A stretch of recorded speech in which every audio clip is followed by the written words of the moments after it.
대한민국이 공해 위기라고 생각하거든요. 그러니까 공짜가 붙어 있는 게 다 무너졌습니다. 그러니까 뭐 대표적인 게 뭐 공적 연금, 그리고 공영방송, 그리고 공교육, 더 나아가서 이제 검찰이라고 하는 이 공적 수사 기능을 담당하는 기관까지 윤석열 정권 들어와서 저는 공해 붕괴가 이제 확정이 됐다라고 생각이 들어서요. 이걸 회복하기 위해서는 이제 정치 복원, 공화주의 가치를 위해서 전 앞으로 제 행보를 이어갈 생각이고요. 제가 국민의힘 나오면서 국민의힘에 많은 문제가 있지만은 그중에 가장 큰 문제로 제가 지적한 것이 바로 기회주의 청산이었습니다. 근데 기회주의 청산을 하고 나와 보니까 최근에는 이 삼지대 관련해서도 또 기회주의가 횡행하는 모습을 제가 보면서 참 아직 그 기회주의 청산이라는 것은 갈 길이 너무 멀구나, 제가 그런 생각을 했고요.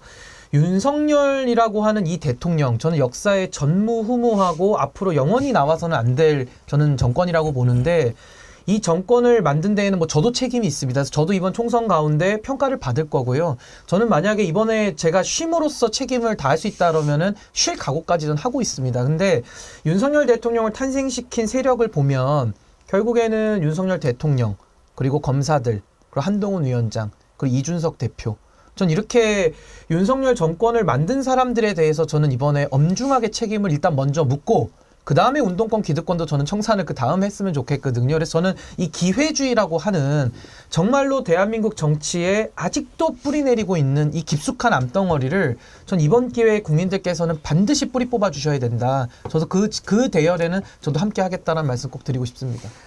기회주의 청산 얘기하셨는데 기회주의가 인간의 속성인데 그게 참 쉽게 청산이 되겠습니까만은 단계적으로 하나씩 해야겠죠. 가장 큰 기회주의부터 하다 보면은 뭐 어느 순간에는 조금은 더 나아지지 않겠습니까? 공이 무너졌다, 공의 회복이 필요하다. 그건 진짜 제가 전적으로 공감합니다. 공권력이라고 하잖아요. 공권력. 그러니까 공권력이 행사되는 것은 그야말로 정당한 가치를 우리가 부여하는 그런 일인데, 지금 보면 공권력의 행사라고 하는 게 공이 빠지고 권력만 행사하려고 하는 그런 것 같아요. 그러니까 지금 하고 있는 정부에서 지금 앞에 폭정도 얘기하셨고 독재도 얘기하셨고 그러셨는데, 공권력에서 공이 빠지면 그건 폭력이죠. 권력의 사유화라는 말을 쓰고요. 그걸 이제 국정농단이다라고 불러왔는데, 지금은 그 국정농단이라는 게 은밀하게 이루어져도 문제지만은 지금은 아예 대놓고 하는데 수사를 안 하거든요. 그러니까 이걸 어떻게 바로잡을 것이냐. 그리고 윤석열 대통령의 인생을 쭉 반추해보면 이제 와서 평가하지만은 일생을 기회주의로 살아왔거든요. 그러니까 그 기회주의에 대한 저는 경종을 울리는 매서운 심판 선거가 이번에 돼야 된다. 저 그렇게 생각합니다. 근데 저는 지금 저만 들었는지는 모르겠는데 진짜 대한민국의 미래 장래가 침몰하는 소리가 제 귀에는 들립니다. 그러니까 저는 최근에 그 여의도 금쪽이 이래가지고 이제 한동훈 장관 제가 한쪽이라고 부르는데 진짜 한쪽이 같은 수준의 저런 막말이라고 저는 생각이 들고요. 시대정신을 얘기하는데 룸살롱이 왜 나옵니까? 저는 시대정신에 대해서 민주당의 시대정신이 잘못됐으면 지적하고 본인의 시대정신 얘기하면 될 일인데, 거기서 갑자기 룸살롱 튀어나와가지고 또 상대를 자극하는 것은, 그 룸살롱 다 알잖아요. NHK 사건이라고. 제가 볼 때는 운동권이 룸살롱 간 것도 이상한 거고, 그 다음에 검사들이 룸살롱 가는 것도 다 이상한 거거든요. 근데 저희 세대가 봤을 땐 룸살롱이라는 단어가 너무 멀게 느껴져서, 그러니까 누가 더 많이 갔느냐에 대해서 논쟁하는 건 정말 자기 얼굴에 침 뱉기들을 지금 하고 있는 거니까, 이거 한동훈 위원장이 전 잘못했다라고 보는 거고요. 저는 홍익표 원내대표가 그 반박하는 과정에서 친일을 갖다 비유한 것은 조금 공감력이 많이 떨어졌다고 봅니다. 굳이 뭐 독립운동 하신 분들까지 비유를 해서 하는 것이 뭐 과연 적절했냐는 표현의 문제니까 넘어가고요. 저는 운동권, 기득권을 인정합니다. 그분들도 민주당 안에서 아마 개혁의 대상으로 몇몇 분에 대해서 올라와 있을 거고, 그건 민주당의 숙제죠. 민주당이 알아서 하면 될 일인데, 그걸 옆당에 있는 한동훈 위원장이 본인 당이나 잘하지 옆당 문제까지 왈가왈부할 만큼 그렇게 여유가 있는지를 되묻고 싶고요. 저는 문재인 정부가 운동권 인사들과 결합된 정부라고 저는 생각을 하거든요. 그래서 일을 되게 못했습니다. 그래가지고 심판을 받았죠. 그래서 윤석열 정권이 들어왔고 이미 정치적인 심판이 끝난 마당에 아직도 선거에서 심판을 했는데도 지금도 한동훈 위원장이 운동권 청산을 외치고 있으면요, 이분은 2022년도에 어디 외국 나갔다 오신 겁니까? 그 청산받는 거 못 봤습니까? 그때 문재인 정부를 국민들이 심판했거든요. 그래서 저는 그 2022년도의 선거의 의미를 다시 한번 한동훈 위원장이 좀 생각해 봐야 된다는 입장이고, 지금 대한민국 인구 재앙과 경제 폭망 그리고 미래의 절망 때문에 신음하고 있거든요. 지금 본인이 집권 여당의 당대표 아닙니까? 집권 여당입니다. 무한 책임입니다. 근데 그렇게 여유롭고 한가로워가지고 시대정신을 민주당 역할을 대신해주고 있습니까? 본인이 지금 국민의힘의 당대표거든요. 민주당 당대표가 아닌데 아직도 무한 책임과 대한민국이 키를 쥐고 있는 그 비대위원장으로서 본인이 과연 할 일이 지금 민주당 지적하는 것밖에 없는가? 저는 이 한쪽에게 공개적으로 묻고 싶습니다. 정말 그 유치하고 철학이 없고 빈곤한 건 알겠는데 실력이 없으면 자리에서 내려오십시오. 대한민국이 지금 정말 위험하거든요. 저는 이런 식으로 시간 낭비를 할 만큼 대한민국이 여유롭지 않다. 전 진지하게 좀 말씀을 드리고 싶습니다. 이 역사 문제에 있어서만큼 역사를 잊은 민족에게는 미래가 없다라고 하지 않습니까? 저는 이승만 대통령 대한민국 초대 대통령이고요. 저는 그분 공과가 있기 때문에 저는 잘한 면도 많고 대신에 이제 이분이 마지막에 이제 독재로 빠지면서 잘못한 부분이 있죠. 그래서 저는 균형 있게 바라보아야 된다는 입장이고, 아니, 대한민국 헌법에 이렇게 나와 있습니다. 대한민국의 임시정부의 법통을 계승한다고 돼 있어요. 이게 한글이잖아요. 임시정부의 법통 계승하고 있는데 왜 이걸 가지고 누라이트들은 또 1948년 건국절 논란을 일으키고 이걸로 또 역사를 지우려고 하는 것인지, 여기에 대해서 동의하지 않는 보수들도 많고요. 그러니까 저는 일부 보수에서 MB 대통령하고 같이 정권을 만들던 그 뉴라이트 세력들이 자꾸 이런 식으로 좀 역사를 뒤바꾸려는 뒤늦은 노력을 하고 있는데, 이거 공허한 노력이고, 아니, 대한민국 헌법을 바꾸지 않느냐, 대한민국 임시정부 법통을 계승한다고 나와 있는데 한글을 못합니까? 그러니까 우리 헌법 그대로 해석을 하는 것이 맞고, 이 헌법과 지난 역사를 왜곡하고 되돌리려는 시도는 중단되고 국민의 이름으로 이건 끊어버려야 된다. 저는 그렇게 생각합니다. 예. 그러니까 저는 한동훈 위원장이 많이 모자라서 그래요. 그러니까 정치를 잘 모르시다 보니까 프레임을 못 잡는 거죠. 지금 만약에 운동권 인사들이 윤석열 정부에 들어가서 일을 하고 있다. 그래서 2년 동안 이렇게 나라를 망가뜨렸다. 당연히 그분들 심판해야죠. 근데 지금 국민들은요, 윤석열 정권을 뽑아놨어요. 그러니까 문재인 정부에 질려가지고, 그 윤석열 대통령 당시 검사 출신이고 우려도 많았지만, 당신이라도 한번 해봐라. 이래서 정치적 심판을 이미 했거든요. 근데 이미 지나간 노래 또다시 레코드반 돌려가지고 또 틀고 있는데, 이미 국민들 보시기에는, 니들 뭐하냐, 이제 이런 거거든요. 그래서 저는 한동훈 위원장이 너무 지금 0점을 못 잡고 있는 거고, 너무 심각한 게, 저 홍준표 시장이 말을 자주 바꾸시는 분이거든요.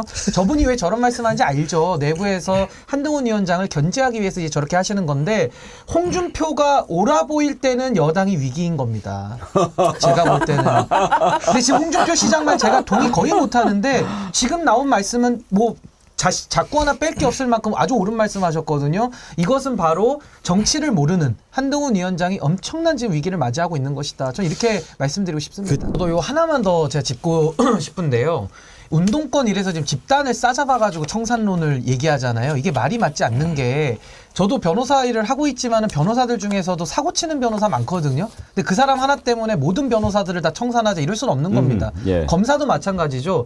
한동훈, 윤석열 이런 정치 검사들이 나대고 다닐 때 모든 검사를 싸잡아가지고 다 나쁘다 이렇게 할 수는 없는 거 아닙니까? 그리고 뭐 기자도 마찬가지고요. 뭐 교수도 마찬가지고요. 그러니까 그런 것처럼 운동권 인사 누구를 차라리 뭐 청산하자라든지 누구를 심판하자 얘기하는 건 말이 될 수 있는데, 운동권 전체를 싸잡아가지고 하다 보면은 일반화의 오류에 빠지거든요. 그러니까 좀 논리적으로 좀 아무래도 국민들을 설득해야 되니까 좀 생각을 좀 많이 하고 이야기를 좀 했으면 좋겠다라는 생각이 듭니다. 더 웃긴 건 뭐냐면요, 문재인 정권에 운동권 인사들이 많이 들어갔던 건 사실이니까 아마 문재인 정부를 심판하자라고 말을 한다고 전제를 하면 이게 굉장히 논리적으로 모순이 되는 게요, 윤석열 대통령이 직전에 직책이 뭐였습니까?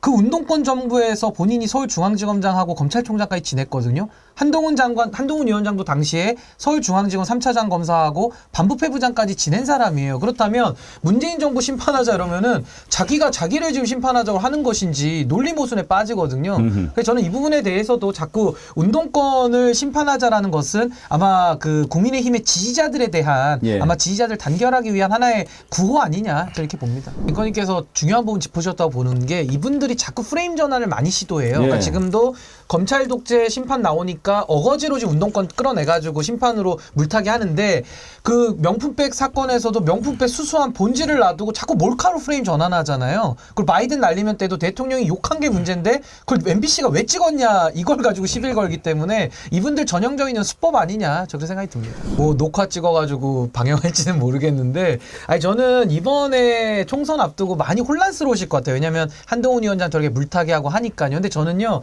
딱 4가지만 기억하시면 된다고 봅니다.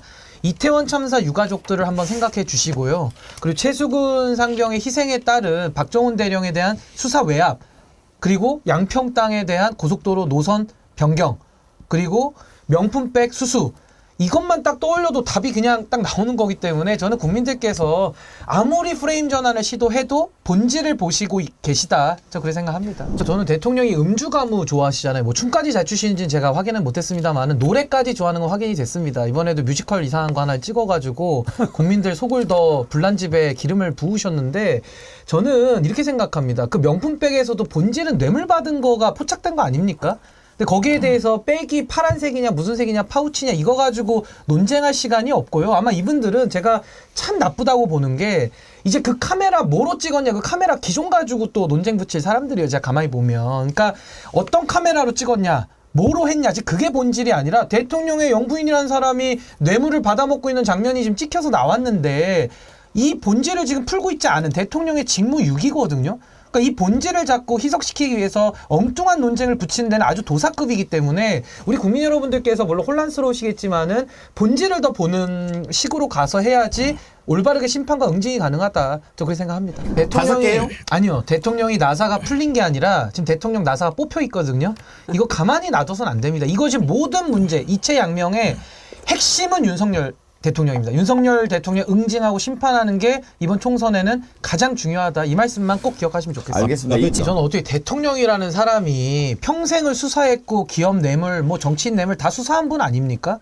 근데 자기 배우자 뇌물 혐의 나왔다 해가지고 그 정에 약해가지고 받았다라고 정당화하는 그러면서 한 번만 봐주시면 앞으로 잘하겠다는 이 정상적인 발언입니까? 봐달라는 얘기도 안 했어요. 이제 앞으로 잘하겠다고 얘기는 했는데요. 그러니까 저는 지금 이 사안을 너무 복잡하게 지금 국민의힘에서 뭐 대통령 기록물이다 뭐다 헛소리를 자꾸 하는데 그 대통령 기록물 되면 김건희 씨가 대통령이라는 자인이라니까요. 앞으로 말도 안 잘할 되는 자신도 얘기고요. 없다는 거 아니에요? 뭐 이 부속실 만들어도 예방이 잘 될지 안 될지 모르겠다고 얘기하는 것은? 그게 저는 뇌물 받아먹은 게 들켰으면 죄송합니다라고 하고 수사를 받는 게 맞지. 여기에 대해서 박절하지 못해가지고 받았다라는 이따위 소리를 하는 대통령에 대해서는요. 이거 어떻게 넘어갈 수 있습니까? 이게 여야의 문제입니까?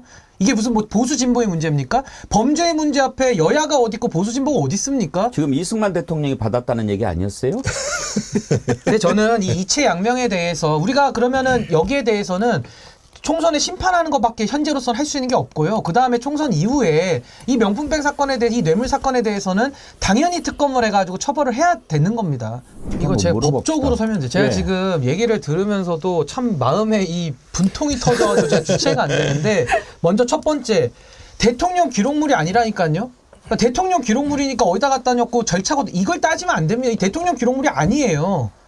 대통령 기록물이라는 것은 지금 국민의힘에서 궤변을 만들어낸 논리죠. 아니 대통령 기록물이면 이 가방 샤넬 그 디올백이 대통령에게 준 겁니까? 대통령 기록물입니까 이게? 공적인 업무에 관련된 게 아니잖아요. 사적으로 영부인이 뇌물 받아먹은 게 어떻게 대통령 기록물이 됩니까? 그러니까 전 여기에 대해서도 국가안전보장, 외교국방 이따위 소리를 하는데요. 그럼 제가 역으로 말씀드리죠. 박근혜 대통령 경제공동체로 엮여가지고 최순실 씨가 말 2마리 받았습니다. 그 말 2마리를 파헤치면은 국가안전보장과 외교국방이 이거 무너지는 겁니까? 그럼 당시에 이거 수사 누가 했습니까? 누가 수사해가지고 국가안전보장 해쳤습니까? 그 윤석열 대통령이 수사한 거 아닙니까? 국정농단에 대해서. 그러니까 저는 이 지금 명품백 받은 거에 대해 가지고요. 이거 선물도 아니고요. 이거 무슨 국가기록물, 대통령 기록물 말도 안 나오네요. 대통령 기록물도 아니고요. 뇌물을 받은 겁니다. 뇌물을. 근데 왜 뇌물에 대해서 자꾸 사정을 붙이고 이거 정보공개 청구도 할 필요가 없어요. 이거 그냥 수사를 해야 되는 거예요 지금. 그러니까 저는 너무나도 단순한 문제를 지금 이거 희석시키기 위해서 국민의힘에서 헛소리들을 많이 뿌려놨는데 지금 거기에다 지금 언론이 끌려다니고 있다니까요. 수사를 안 하니까 이제 정보 공개 청구를 했는데 특검해야 됩니다. 특검을. 이걸 거부를 했는데 그런데 이제 제가 우리 신은규 변호사께 좀 물어봅시다. 이렇게 정보 공개 청구를 했는데 거부를 당하잖아요. 그러면 또 할 수 있는 방법이 뭔가요? 뭐 법원에 청구할 수도 있나요? 근데 사실은 이제 이 행정 처분이기 때문에 정보 공개를 행정기관이 일단 거부를 하면 그 예. 처분에 대한 또 취소를 법원에다가 구하는 이제 소송을 할 수는 있는데요. 사실은 행정기관에서 많은 재량권을 갖고 있기 때문에 법원은 좀 소극적 판단을 하는 게 현실적인 사례들이거든요. 그래서 저는 아무리 정보 내놔라 해도 내놓을 사람도 아니거니와 전 이게 정보 공개로서 지금 풀 문제가 아니고 이거는 당장이라도 뇌물 혐의에 대해서 수사기관이 강제 수사를 해야 된다. 저희 생각이 듭니다. 근데 최근에 그런 판결이 있었잖아요. 윤석열 대통령 부산 횟집 갔을 때 그 회식비 누가 냈느냐 시민단체가 정보공개 청구를 했는데 그거를 또 이번처럼 거부를 했잖아요. 그랬더니 소송을 제기했어요. 법원에서. 예, 그래 법원에서 공개해라. 예. 이렇게 판결이 나오지 않았습니까? 그러니까 이제 그 정보 공개 취소, 그러니까 그 거부한 거에 대한 처분을 취소 청구를 예. 할 수 있고요. 그럼 공개해야죠. 그렇죠. 그렇게 되면 공개를 하게 되는데 이것도 청구하면 되는 거 아닌가요? 그렇죠. 근데 이제 제 얘기는 뭐냐면 그런 식으로 우회적으로 접근하는 것도 하나의 방법이겠지만 이건 대통령 기록물이 아니고 이건 선물도 아니고요. 예, 수사하겠습니까? 뇌물이니까 저는 당장 특검법이라도 발의해서라 이건 수사를 해야 된다. 그러니까 저희가 안 하면 가서 들어 눕기라도 해야죠. 용산 가서라도. 근데 저는 이렇게 생각합니다. 음주운전도요. 한 번 했을 때 걸리지 않습니다. 한 100번 할 때 한 번 걸린다고 보통 얘기하거든요. 이 뇌물 혐의도요. 이거 어렵게 포착한 거예요. 그러니까 저는 김건희 여사 당연히 방어권 있고 수사 받으셔야죠. 그러니까 유죄라는 뜻이 아니라 그 헌법이 보장한 방어권 속에서 수사를 받고 면면백백함을 밝히라. 그 얘기를 하고 있는 겁니다. 공직기강이 완전히 무너져 내렸다고 봐요. 제가 아까 공해붕괴를 처음에 이야기를 했었는데 지금 공직기강이 저는 완전히 땅에 떨어졌다. 그래서 지금 이런 작업들은 사실은 늘공들이 지금 이런 작업들을 해서 이제 행정 업무를 하는 걸 텐데 이분들도 양심이 있으면 이렇게 할 수가 없는 건데 다 위에를 바라보면서 좀 할 수밖에 없는 상황 아니겠는가. 매우 안타깝습니다. 아니 그리고 이것도 그때 어떤 생각하는 최순실 때 왜 말 받은 건 그럼 왜 수사까지 해서 다 파헤쳤냐고요. 대통령이 똑같이 받은 건데 경제 공동체인데 말은 공개하면은 국가안보에 저해가 해롭지 않은 겁니까? 말은 되고 백은 안 됩니까? 그러니까 이게 저는 뭐 대통령실에서 이거 당연히 늘공이든 뭐 어공이든 누군가 했겠지만은 아마 위에서 이렇게 쓰라고 했겠죠. 어떤 정상적인 사람이 공무원을 하면서 이런 논리를 감히 만들 수 있겠습니까? 당연히 위에서 지시했을 텐데 아니 공무원이라고 하면은 국민 전체의 봉사자로서 엉뚱한 얘기가 나오면은 거부라도 할 수 있어야 되는데 지금 거부를 다 못하는 겁니다 지금. 근데 우리 한쪽이가 너무 많이 신이 난 것 같습니다. 막 질문까지 하면서 신이 나가지고 말을 쏟아내는 모습이 참 흥미로운데요. 저는 지금 한동훈 위원장 발언 중에 도덕성 운운하는 부분이 나와요. 그럼 도덕성 운운하시는 분이 왜 대통령실 현재 권력자의 명품백 배우자 수수 논란에 대해서는 왜 한마디도 못하죠? 왜 그때는 가름한다 그러고 자꾸 도망만 다니죠? 그러니까 이런 식의 비겁한 태도가 어디 있습니까? 그러니까 도덕성 운운하는 거 좋은데 그럼 그 도덕성에 맞는 국정 운영을 먼저 저는 일단 부탁하고 싶고요. 지금 연동형이냐 병립형이냐는 조국 씨가 배지를 달고 한다느냐랑은 아무 상관이 없는 얘기입니다.